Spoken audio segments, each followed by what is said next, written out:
Oi, galerinha! Então, seguinte, como vocês sabem, ontem foi Dia das Crianças, espero que vocês tenham ganhado bastante presentes, tenham se divertido, aproveitado esse tempo, né, que não teve aula e ter feito alguma coisa bastante bem legal. E seguinte, vocês devem ter visto que hoje ao meio-dia eu postei um desafio matemático para vocês. Esse desafio vai ser lançado também na quarta, na quinta e na sexta. E todos os dias, ao final do dia, iremos postar a resposta desse desafio, ok? Então esperamos que todos façam. Não precisa fazer, digamos assim, cálculos, às vezes um raciocínio lógico, às vezes só de pensar vocês conseguem resolver determinadas situações que iremos encaminhar para vocês. Tá, mas a pergunta que não quer calar, por que vocês estão fazendo isso? Vocês que eu digo, tanto eu quanto o tio Arnold, estamos lançando esses desafios. Porque vocês sabem que sábado, dia 17 de outubro, ocorrerá o desafio da Escola da Inteligência. Isso é uma forma para que vocês já estejam preparados até sábado, tá bom? Porque lá vai ter bastante essa parte de raciocinar, pensar. Então a gente vai fazer bastante disso. Segunda coisa que eu tenho para falar para vocês, é obrigatório fazer? Não, vai fazer quem quiser fazer esses desafios. O que acontece? Quem resolver todos os dias esses desafios que iremos encaminhar para vocês, vai ganhar nota extra lá no final do bimestre, tá bom? Então, como vocês sabem, nós estamos no quarto bimestre. Resolveu, fez todos os desafios dessa semana, já tem nossa nota extra lá. Façam de uma forma coerente para que possamos entender e compreender o que vocês estão tentando nos dizer, tá bom? Então é o seguinte, como vocês sabem, hoje, dia 13 de outubro, no período da tarde, os alunos não estão tendo aula, porque os professores estão tendo formação. Essa formação é um curso que nós estamos fazendo, né, para aprimorar nossos conhecimentos.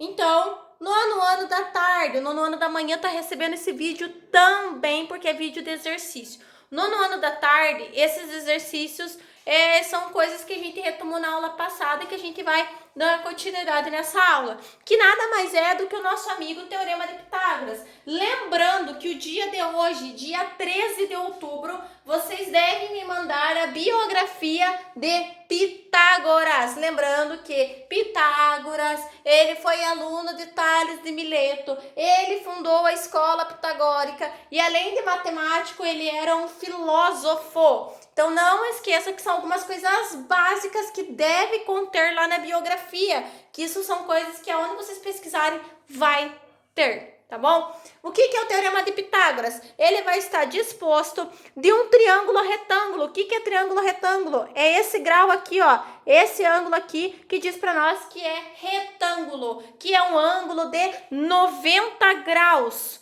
Esse ângulo de 90 graus diz para nós quem é a nossa hipotenusa, porque ele aponta para a hipotenusa, como se fizesse essa flecha. Então, esse A aqui vai ser a nossa hipotenusa. Esses outros dois que estão aqui, a gente chama de cateto, tá bom? Não posso confundir a ordem, porque na hora de eu aplicar isso no exercício, se eu confundir, o resultado vai dar diferente.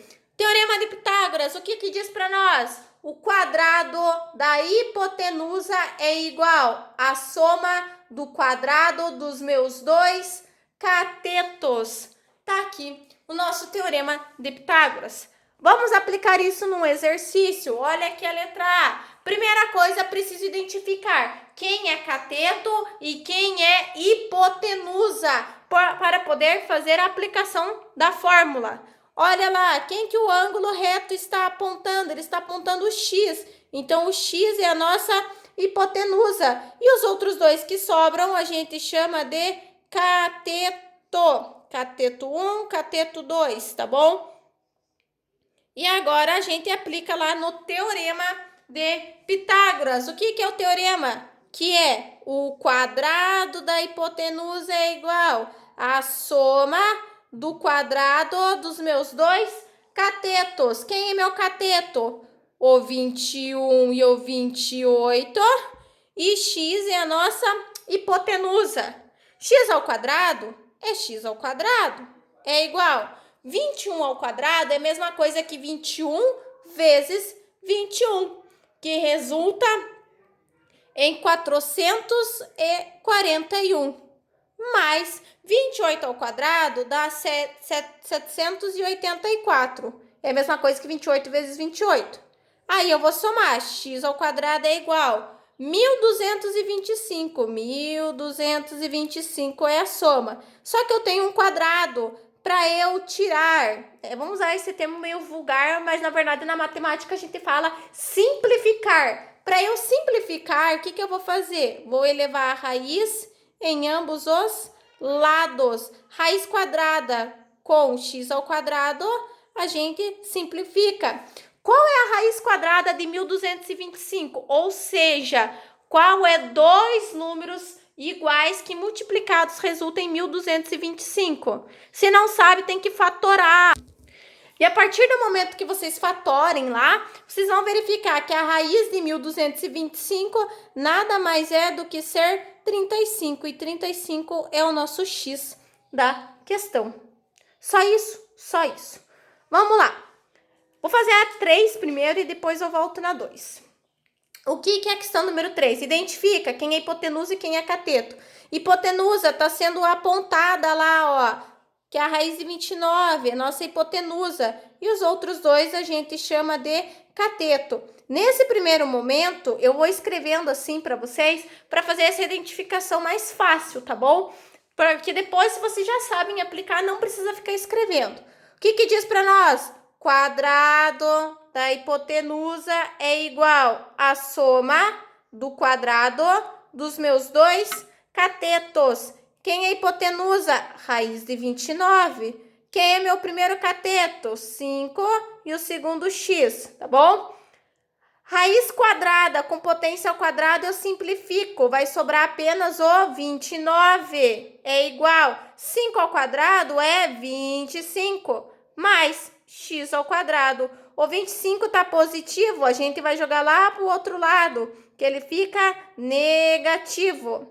Igual a x ao quadrado. 25 para chegar no 29 vai resultar em 4, que é igual a x ao quadrado. Se eu tenho potência ao quadrado, eu coloco raiz quadrada em ambos os lados. Raiz quadrada com potência ao quadrada, eu simplifico e me sobra somente o x. Raiz quadrada do 4 é 2, então 2 é meu x da questão. Fácil? Fácil, né? Só lembrar um pouquinho também da tabuada e da radiciação lá que a gente estudou no primeiro bimestre. Vamos lá para o nosso segundo que eu falei que ia voltar. Identifica quem é hipotenusa e quem são os catetos, tá ok? E depois aplica lá o nosso amigo Teorema de Pitágoras, que é quadrado da hipotenusa é igual à soma do quadrado dos dois catetos. Hipotenusa ao quadrado é x. Cateto, raiz de 10, outro raiz de 10. Ok? X ao quadrado, raiz de 10 com potência ao quadrado, simplifica. Vai sobrar somente o 10. Raiz quadrada com potência, simplifica e sobra somente o 10. 10 mais 10 resulta em 20. O 20, como vocês sabem que aqui eu tenho potência ao quadrado, eu tenho que levar a raiz. Então, raiz quadrada com potência vai me sobrar somente o x. Esse 20 eu tenho que fatorar. Simplificar, né? Então, vai lá. 20 divide por 2 dá 10. 10 divide por 2 dá 5. E o 5 só dá para dividir por 5, que dá 1. Lembrando, se a raiz é ao quadrado, é junto de 2 em 2 e fica um fora. Esse que eu não juntei fica dentro da raiz. E esse fica fora. Então, a minha resposta é 2 raiz de 5. Beleza? Bom, qualquer dúvida, vocês podem me mandar uma mensagem. Façam as atividades lá, gente. Não esqueçam de fazer as tarefinhas. Vou deixar a atividade na Geek e semana que vem a gente se encontra. Beijo no coração, fiquem bem. Tchau!